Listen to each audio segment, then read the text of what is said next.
يا اختي وبعدين بقى في الشتاء كل يوم محتاجين حاجات نسقسق بيها.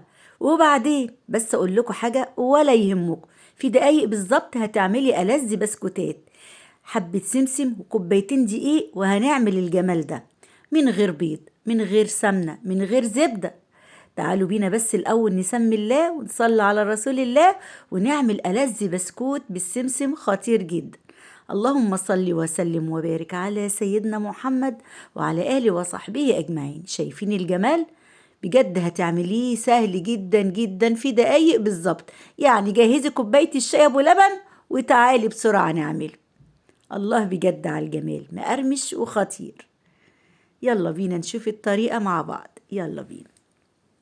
طيب بصي بقى، معانا نص كوباية لبن، نص كوباية سكر، هنحتاج أقل من نص كوباية زيت، يعني تلت كوباية كده، ونحط فانيليا. تمام كده، ونقلب كويس قوي لحد لما السكر يدوب. يعني كمان عاملينه اهو بزيت، نص كوباية لبن بس والله مش قادرة أقولك جمال وطعم. معانا بقى كوبايتين دقيق كده زي ما انتوا شايفين، ومعانا نص كوباية لأن الدقيق بيختلف. هنحط معلقة كبيرة بيكنج باودر، وهنحط نص معلقة صغيرة ملح.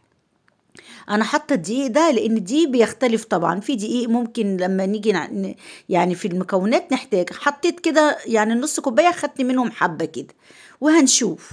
تمام كده. طبعا البسكوتات ما بنعجنش فيها يا جماعه، يا دوب بس نلم العجينه بايدينا. حاجه كده سهله. وقومي شغلي الفرن ده في البيت، الجو تلج. انا هنا بقول لكم خدت حبه بس من يعني خدت ربعها كده. تمام، يعني احتاجنا كوبايتين وربع. خلاص كده، تعالي بقى نشكله. شفتي بقى السهولة؟ هنعمل كده كور صغيرة زي ما انتوا شايفين كده اهو. وهنشوف هنعملها ازاي. شغلي الفرن ده في البيت، اعملي لهم حاجة، الولاد كده بيبقوا سقعانين محتاجين حاجة تدفيهم للفطار للعشاء، بجد مش قادرة اقول لكم. تمام، ومفيش اسهل من كده. طيب تقدري تشكليها بايه بقى؟ زي ما انت شايفه كده بنعملها كور، تقدري اللي انت تبططيها وتعمليها زي القرص المدوره، او هتعمليها دلوقتي هنعملها كده بالطول.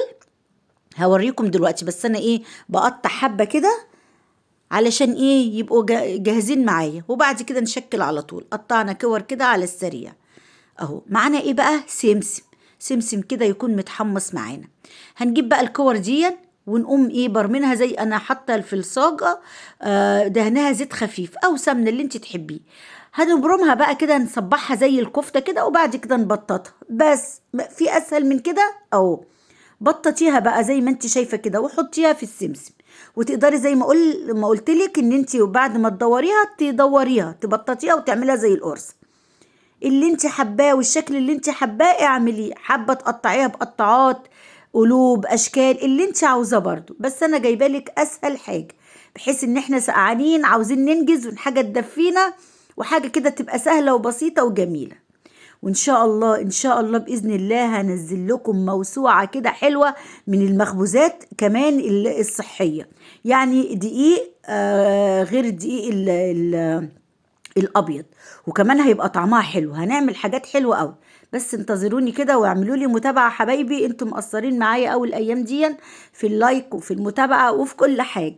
الدنيا هاديه واحنا بنحاول بقدر الامكان انزل لكم كل يوم فيديو، فشجعوني بمتابعه ولايك.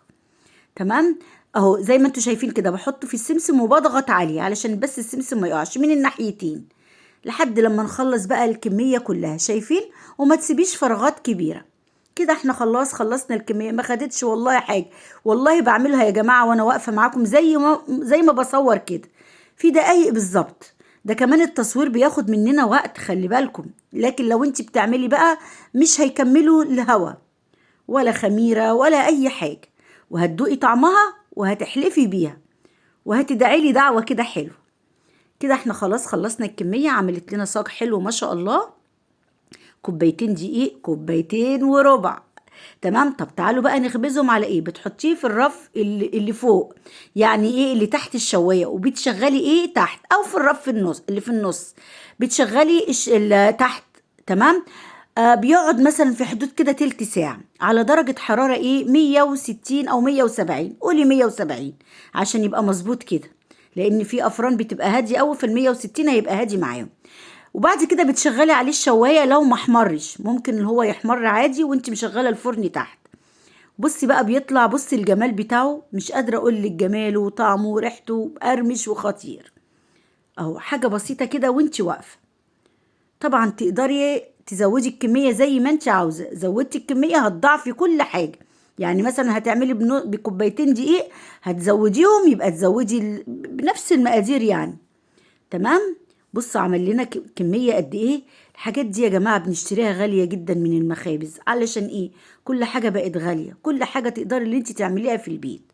وزي ما قلت لكم ان شاء الله هنعمل كمان مخبوزات صحية تحفة، قراقيش وقرص وكل حاجة وبسكوتات بدقيق صحي غير الدقيق الابيض، يعني بدقيق الذره.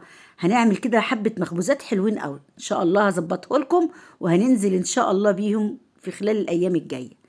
بس زي ما قلت لكم انتوا دعموني بلايك ومتابعه، وانتظروني ان شاء الله في فيديو جديد.